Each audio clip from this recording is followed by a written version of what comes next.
Hello, these are my Hydrangea Annabelle, which my lovely mum bought for my birthday last year. It's now May 2023, so I've had these for 12 months.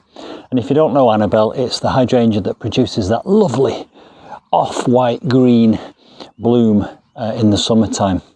These are Annabelle, and there is another one called Annabelle Strong. This is not the strong version. The strong version, as the name implies, is stronger and bigger. These will grow to 1.5 to 2.5 meters in spread in the right conditions. In this video, I'm going to tell you everything I know about Hydrangea Annabelle. And I'm also going to demonstrate how to take softwood cuttings. And my mum has given me some tips on how to take softwood cuttings, so thanks mum. And I did fact check her, by the way. I went on the RHS website and they agree with my mum, which is always a good thing.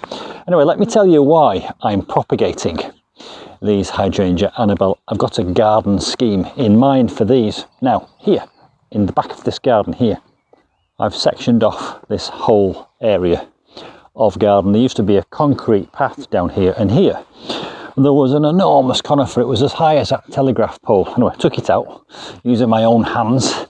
I've also put in a holly hedge here. These were hardwood holly cuttings which I took at the back end of last year, and happily they've all taken. And if you want to see the video on how to take hardwood holly cuttings, I'll put a link to it at the end of this one. I'm very pleased about that because there's about 100 plants there. Saved me a lot of money, and it was surprisingly easy. Today I'm taking softwood cuttings from the hydrangea.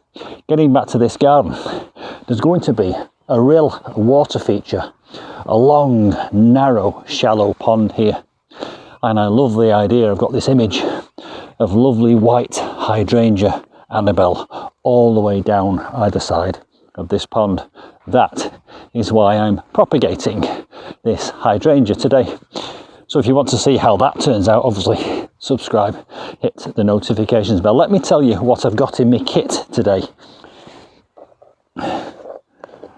From the kitchen, a chopping board, a wooden spoon which I'll use as a dibber, a very sharp knife.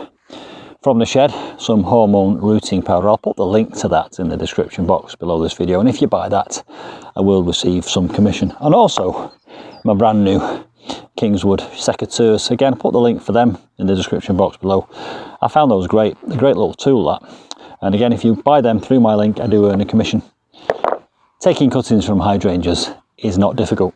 This is a little gardening hack. I've literally just shared a video on that. That is a cardboard tube that came inside the new carpet that we've just had in our living room. I chopped it up into small pieces using my handheld cordless chainsaw, and I put some card in the bottom of that tray to hold the soil, and I'm going to put my cuttings directly into that. The benefit of that, by the way, is that I will be able to plant those cardboard tubes straight into the ground without disrupting the roots, because they will just disintegrate and decompose when they're planted. So I think it's a great little eco-friendly hack. Anyway, let's get back to the Hydrangea Annabelle cuttings.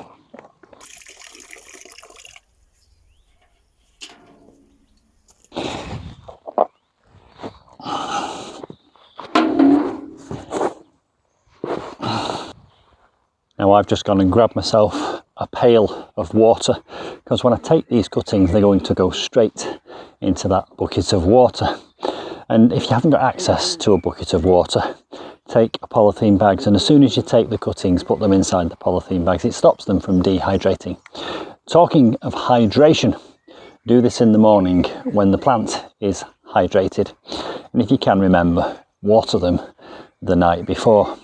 Now hydrangea, I always think of the word water hydration when I think of the plant name hydrangea, and that suggests, and it is the case, that these like moist but well drained soil. Hydrangea Annabelle like acid or neutral pH in the soil. And the interesting thing about other hydrangeas is the pH of the soil will determine what colour the blooms are, but the Hydrangea Annabelle is going to be white. Now it likes full sun or partial shade. One thing I noticed about this plant last year was it was very easily damaged by the wind, so probably a sheltered position and plant support. So I will definitely be putting plant supports in this this time, because last July I remember going out for a day, and funnily enough I went to see my mum in Conway, and when I got back all the lovely blooms had blown over and broken. So this year definitely plant supports for this. That may or may not be the case for the Annabelle Strong, but if you bought an Annabelle Strong, I would definitely take the precaution of putting some supports in. Now I'm about to start taking cuttings using these secateurs. The thing to be wary of with this plant is it can secrete a solution which can cause an allergic reaction to skin. So if you think you're going to be allergic, wear some gloves. Now, when I was fact-checking my mum and doing my research, I found that this was in pruning group 1, which means that you can take softwood cuttings from it, and they will take quite readily. And all you really need to do is, what I'm going to do is I'm going to do this in 2 phases. I'm going to take all the cuttings, drop them into the bucket, then go over to the chopping board and demonstrate how to treat them. So just let's go in and take a few cuttings. I've got to put my glasses on for this, my reading glasses. So what I'm going to do is I'm just going to go down to the softwood, and I'm aiming to snip off a section of plant which has got 2 leaf nodes. We'll come back to why in a minute. I'm doing 15 of these, which is 2 times 7 plus a spare one just in case. Straight into the bucket. And here we go. All the way down into the softwood, no further. But if you take a few extra leaves, don't worry about it, because you can always cut them off in the next part of the process. So there's 2, and we'll divide it up into the other plants. There's another.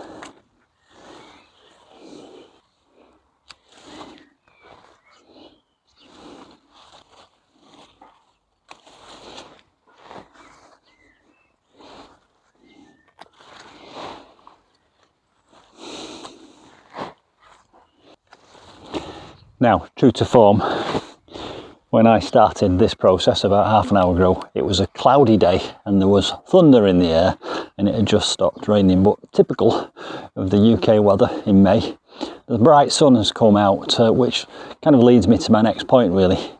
Try and do this process on a shady, cool day rather than in the blazing sun. And the reasons are pretty obvious. There's a lot of leaf matter and it will start transpiring water, and you want to keep them hydrated. So I'm going to get on with the process now and get them into a cool, shady place. The constant changing of the light from sun to cloud is not helpful when you're trying to make a gardening video. You're always mindful of the shadows and continuity. It makes editing somewhat difficult. Anyway, first world problem, I suppose, but let's get on with the job. Right, let me show you how to treat one of these cuttings. I'll get my rooting powder open. The hormone rooting powder is probably not 100% necessary, so I'm taking a belt and braces approach. You can probably do this without hormone rooting powder. This compost has already been moistened, and these cuttings are really quite tender and soft. That's why I need a dibber. I remember when I was doing my holly hedge, I just put the spade in the ground and shoved it in. You wouldn't be able to do that with these. There would be too much damage anyway. There's the cutting. What I'm going to do next is I'm going to snip just below where the leaves are, a leaf node. And then I'm going to use my knife just to peel off the leaves. And that is our cutting. Now you might think there's too many leaves on there, and if you do, there's nothing to stop you. Just taking a couple off. Dip it in the hormone rooting powder. Push your dibber into the soil. Push it down and firm it in. It's as simple as that. I'll show you a few more. So take your cutting, chop just before the leaf node. Remove those bottom leaves, plunge it into your rooting powder, make a little hole with your dibber, push it down and firm it in.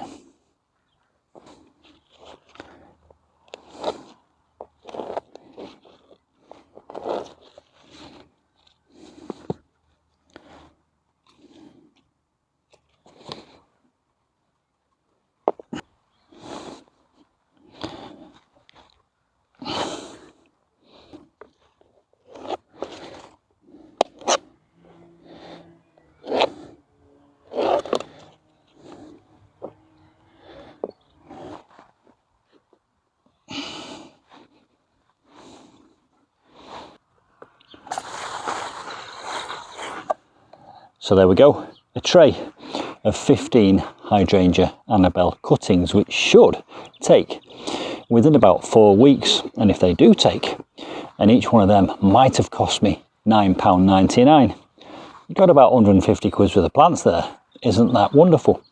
Now, a couple more things to think about. I've given them a light watering, not too much. The compost was already damp. I don't want to wash away the rooting powder. I am now going to just have a look and take away any super large leaves, because we don't want these cuttings stressed too much by transpiration. So anything that's a bit too big, I'll remove. You could cut half the leaf off, and that way it'll help it to root. If you're doing these individually in a single pot, you can put a polythene bag over it to retain the humidity in the air. I'm going to put these in a shady but reasonably cool, but not too cool place, and I'm going to keep my eye on them, and hopefully in a month's time I'll be able to report that we've got some lovely Hydrangea Annabelle plants. There are 2 of these, by the way, that I didn't use rooting powder with as a bit of an experiment. I love my experiments. So these 2 here I'm going to mark with a marker pen, and let's see whether they do as well as the others that had rooting hormone on them. Hope you've enjoyed that. Please do subscribe, hit the notifications bell. Don't forget to check these out. And as a quick reminder, you can help Mark's Garden UK by doing your Amazon shopping through the banner link on my website. If you click on that banner, any shopping you do in that session, I get a small commission from, and it helps me to do projects in the garden. And I really appreciate your support. That's all for now. I'll see you soon for some more hydrangea, holly cutting and real garden adventures. Bye for now.